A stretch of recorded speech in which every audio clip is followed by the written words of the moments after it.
I believe that business comes down to really two things, okay? And it's a bow tie funnel, okay? And the two things are customers and talent. And if you think about it, they all follow the same process. Anybody in marketing or software would say, okay, well, we have awareness. We have awareness. We have consideration. This is kind of a lead in process. And then you have buy, right? Then we have onboarding, engagement, and renewals, right? Talent works the exact same way. Talent is awareness, right? This is why brand is really important. Consideration, do I even want the job? Am I leaning forward? Am I interested? Hire. So now all of a sudden I got to hire. Now the reason why it's so important is because you can see if customers get down here without the team, you have pissed off customers.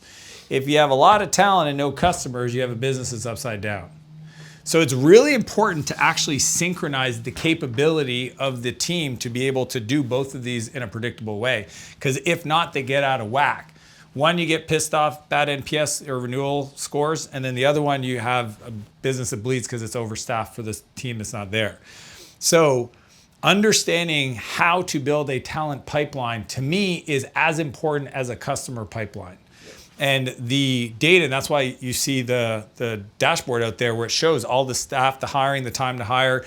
And we know that, for example, an executive, like a C-level executive's 90 days, right? On average. It takes us 3 months to hire somebody. So if you have somebody at the executive level that isn't performing, you need to know you got to go to the market and figure out, can you start building pipeline, right? If you go to director level, well, that's probably another 75 days, right?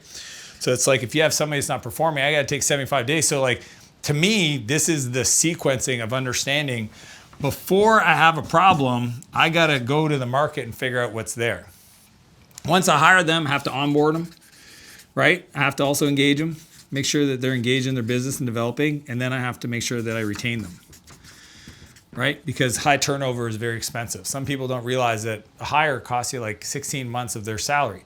So what I do to make sure I never get in a pickle is over here is I have somebody that's responsible for just the people, right? We just call it people because I like that language. I think HR is kind of boring, but we have a head of people. On top of the head of people who's responsible for managing the people pipeline, they're responsible for recruiters. And this is, in our world, anything director level and above, you can't do a job posting because then all of a sudden, if you have an existing team, they're going to be like, what the fuck? And you're just like, I didn't mean for you to see that. But here's the deal. If I have somebody in here and they're not performing, then I need to go to the market and ask myself, what is available?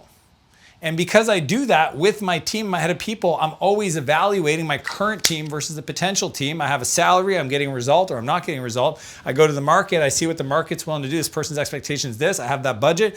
What is their background, their performance? Boom, I see, and then I can evaluate, keep or transition. Yeah. And it is impossible for you to scale. Like 10 million's cool. We're talking 50 and 100. You can't do this without this engine, and without this, you feel like a prisoner to everybody on your team that's an underperformer. Yeah. So 100% as a strategy, please implement. Like anybody that's transitioning or hiring at least 12 people a year should have, especially director levels and above, should have a recruiter, at least one on staff that's available to, because again, you bring them on. And just so you know, some executives, it's longer than 90 days and they don't even respond to people unless it comes from a specific recruiter. So when I'm hiring people to run companies, right, like $50 million a year companies, those people aren't responding to LinkedIn. They're getting hit up all day long. They'll only respond to certain executive recruiters that they have a personal relationship with, and that person becomes their agent. And when there's opportunities, that agent calls them and says, Bob, I got one you might want to look at. And what is it? Well, this company, I talked to the founder, they're great. Here's what I think. So like, know that even the top talent, they're not looking. And they have somebody representing them, even in the recruiting process. So Having somebody that does outbound and pulls people from other companies is how you're going to, like, we can fix the today stuff. But if you want to go from 10 million to 50 million, you need to build out a recruiting strategy. Yeah. Make sense? I agree with that. Yeah, because like we're going to fix the customer stuff with the GTM hire. Just as important, you need the talent. There's no way you can scale revenue without making sure you have the right talent on the team. And as you make the decision on who stays, when you go back out there, I would 100% have somebody that literally is a daily basis. Like my recruiter sat in my inbox on LinkedIn. They've sat down to other people on the team on LinkedIn, go through every friend on LinkedIn and says, who's this person? Do you mind making an intro? And now we pay them to make those intros. So that team out there is incentivized to refer people, to have somebody in their LinkedIn inbox doing the sourcing and then sending them over to us. It's like, oh yeah, I'm interested. What are you guys working on? Hey, just email this person, they'll talk to you. And we're just building pipeline. Does that make sense? It does.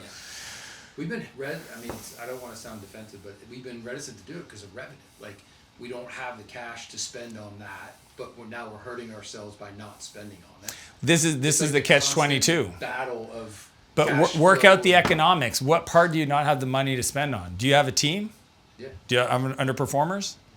Oh, yes. Okay, so they're being paid. Yeah, use that money. I don't pay the recruiter until I make a hire. Yeah.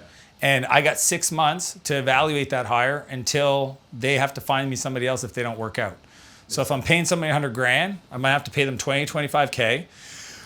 Most people think, and it's a funny logic, right? Well, if the months go by and I didn't spend the money on the person, then I saved the money.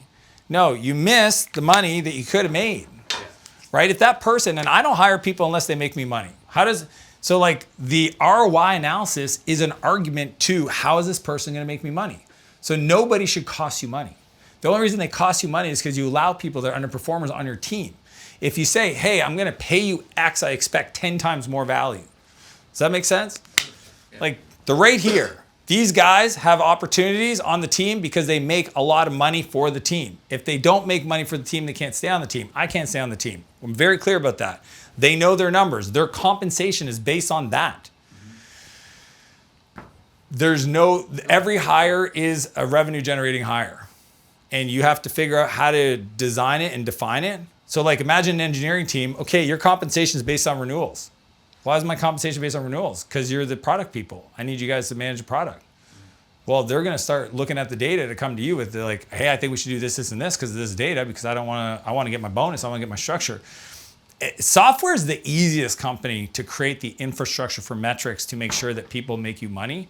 And if they don't, they shouldn't stay. And or the comp model should be base plus variable where they don't want to stay because they're not making any money. Real quick, you've made it to the end. Let me tell you what I know about you. You're not somebody that's looking to do shelf help. You're not somebody that's just doom scrolling on social media. You're here because you want to build a real business, and you're sick and tired of not getting the real insights to grow inside your business. So I want to help you avoid all the pain trying to figure this out the hard way like I did it. That's why I put together everything I've ever learned into the Scale Workbook. It's the internal document that I use with every founder I work with that turns a chaotic business into a money-making machine. And teaching you all of this without burning more hours. It's totally free. The link is in the description, or you can just scan the QR code on the screen because I'm here to help you build your empire.